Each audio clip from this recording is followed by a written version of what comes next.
Praise the lord. ఆత్మీయ జీవితాన్ని బలపరచుట కొరకు ఒక చిన్న మాట. మన బైబిల్లో చూసినట్లయితే హోషియా గ్రంథం 13వ అధ్యాయం 5వ వచనంలో ఒక చక్కని మాట ఈ విధంగా వ్రాయబడి ఉంది. ఏమని అంటే, మహా ఎండకు కాలిన అరణ్యములో నిన్ను స్నేహించిన వాడను నేనే. In Jesus name amen. మహా ఎండ నచ్చుతుందండి? అసలు ఈ ఎండ అంటేనే నచ్చదు. అలాంటిది తీవ్రమైన ఎండ మనుష్యులమైన మనకి నచ్చుతుందా? ఒక 5 నిమిషాలు చాలా తీవ్రంగా ఉన్న ఎండలో ఉండమంటే ఏమనిపిస్తుంది? అబ్బా, ఎంత త్వరగా చల్లటి ప్రదేశానికి వెళ్ళిపోతామా, కూలింగ్ ప్లేస్ వెతుక్కుంటాం. ఎక్కడైనా ఏసీస్ ఉన్నాయా, ఏసీ రూమ్లోకి వెళ్ళిపోవాలనుకుంటాం. ఎందుకంటే మనుషులమైన మనకి ఎండ ఇష్టం ఉండదు. ఎండ తీవ్రత ఎక్కువైతే మనం తట్టుకోలేము. ఈ మహా ఎండ దేనికి సాదృశ్యంగా ఉంది అంటే, మహా ఎండ వంటి కష్టాలు, మహా తట్టుకోలేనన్ని బాధలు, తట్టుకోలేనన్ని వేదనలు, తట్టుకోలేనంత నొప్పు, తట్టుకోలేనంత అనారోగ్యాలు మనిషి జీవితంలో ఏర్పడుతూ ఉంటాయి.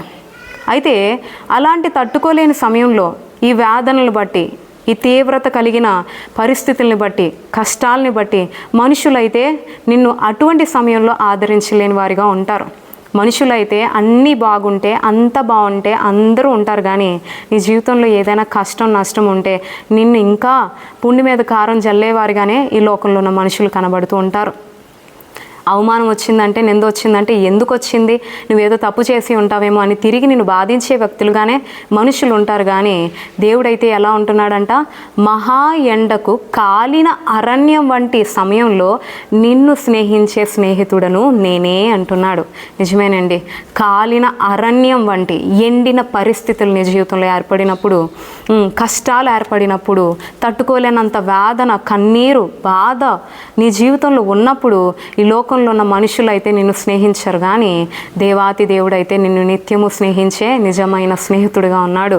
అందుకే సామెతల గ్రంథంలో ఒక మాట ఈ విధంగా వ్రాయబడి ఉంటుంది, నిజమైన స్నేహితుడు విడువక ప్రేమించును, దుర్దశలు అట్టివాడు సహోదరుడుగా ఉండును అని.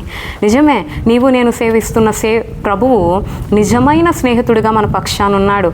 అంత మాత్రమే కాదండి, ఆయన మన జీవితంలో ప్రాణ స్నేహితుడిగా ఉన్నాడు. ఆయన మనల్ని ఎంతగా స్నేహించాడు అంటే, పాపులమని తెలిసి, నీచులమని తెలిసి మనం నశించుకోవడం ఇష్టం లేక యోహాను సువార్త 15వ అధ్యాయంలో చెప్పబడినట్లు మన కొరకు తన ప్రాణాన్ని సైతం పణంగా పెట్టి మనల్ని రక్షించిన ప్రాణ స్నేహితుడిగా మన ప్రభు ఉన్నాడు అన్న విషయాన్ని గమనించండి.